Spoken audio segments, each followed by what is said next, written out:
Hello everyone, welcome to my channel. આજે હું તમારી સાથે ફ્રીજનું ઓર્ગેનાઇઝેશન કેવી રીતે કરવું એ વિડીયો શેર કરવાની છું. તો ચલો આપણે જોઈ લઈએ.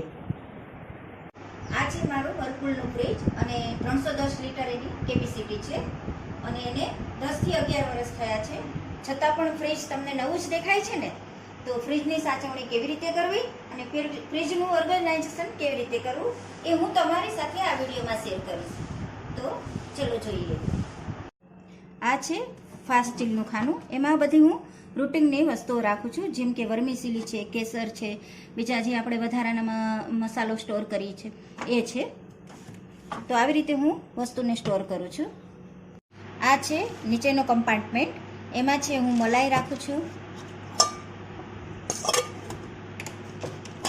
દૂધ રાખું છું. એવી જ રીતે નીચેનામાં પણ દહીં છે, છાશ છે, એ સ્ટોર કરું છું. પછી આ છે કસ્ટર્ડ પાવડર. એ મેં ઘરે બનાવેલો છે, એ પણ હું ફ્રીજમાં સ્ટોર કરું છું. એ જ રીતે ડબ્બામાં હું આવી રીતે ચોકલેટ સ્લેબને એ રાખું છું, જેથી કરીશું તમારી બધી વસ્તુઓ સારી રીતે સ્ટોર કરી શકો તમે.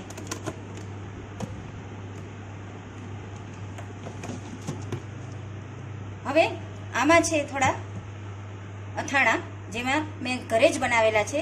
ગોળ કેરીનું અથાણું છે, ખાટું અથાણું છે, સોસ છે હોમમેડ, કાલા ખટ્ટા શરબત છે એ પણ ઘરે જ બનાવેલું છે, મુરબ્બો છે એ પણ ઘરે જ બનાવેલો છે, મેડિસિન છે અને ટમેટો છે.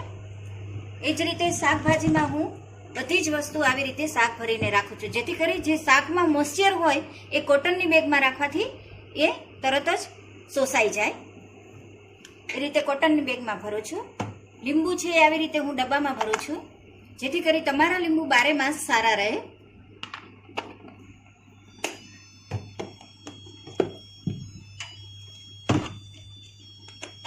એ જ રીતે મરચાંને પણ હું ધોઈ સાફ કરી અને ડબ્બામાં ભરી રાખું છું, જેથી કરી મરચાં સારા રહે.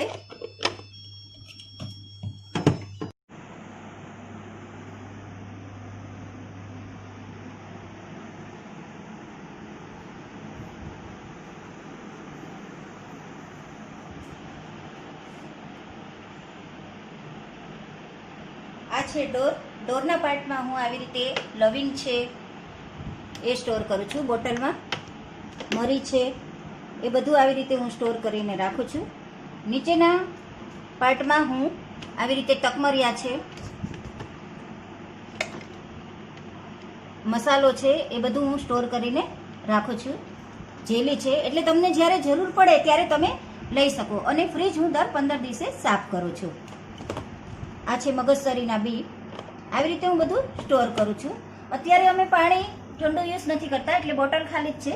ચીલી સોસ છે, શેઝવાન સોસ છે, આ મેડિસિન છે. પછી આવી રીતે હું મસાલા તૈયાર કરીને રાખું છું. રાજમા મસાલા છે, કિચન કિંગ મસાલા છે. આવી રીતે બધા મસાલા હું રેડી કરીને રાખું છું, જેથી કરી જ્યારે પણ આપણને વસ્તુ જોઈ તો આસાનીથી મળી શકે. આ છે સોયા સોસની. આવી રીતે હું ફ્રીજને સ્ટોર કરું છું. આમાં છે વેનીલા એસેન્સ છે, બેકિંગ પાવડર છે, ફૂડ કલર છે. આવી રીતે હું બધી વસ્તુને ફ્રીજમાં સ્ટોર કરીને રાખું છું. તો આ હતું નીચેના કમ્પાર્ટમેન્ટનું મારું. હવે આપણે ઉપર જોઈ લઈએ. તમે જોઈ શકો છો કે ઉપરમાં 2 પાર્ટ છે. એમાં એક પાર્ટમાં હું ડેરી પ્રોડક્ટ રાખું છું, જેમ કે ચીઝને લાવી અને પછી હું એના પીસ કરી લઉં છું અને એમાંથી થોડા પીસ લઈ અને નીચેના કમ્પાર્ટમેન્ટમાં રાખી દઉં છું, જેથી કરી વધારાનું ચીઝ બગડે નહીં. કારણ કે ઘણીવાર લાઇટ પ્રોબ્લેમ હોય છે, તો લાઇટ જતી રહે તો આપણે આવી રીતે સ્ટોર કરવી હોય તો વસ્તુ સારી રહે છે. એવી જ રીતે બટર છે, પનીર છે, ડ્રાય કોકોનટ રાખું છું. પછી આવી જ રીતે હું કોર્નફ્લોર પણ એમાં પેક કરીને રાખું છું, જેથી કરી કોર્નફ્લોરમાં જીવાત ન પડે.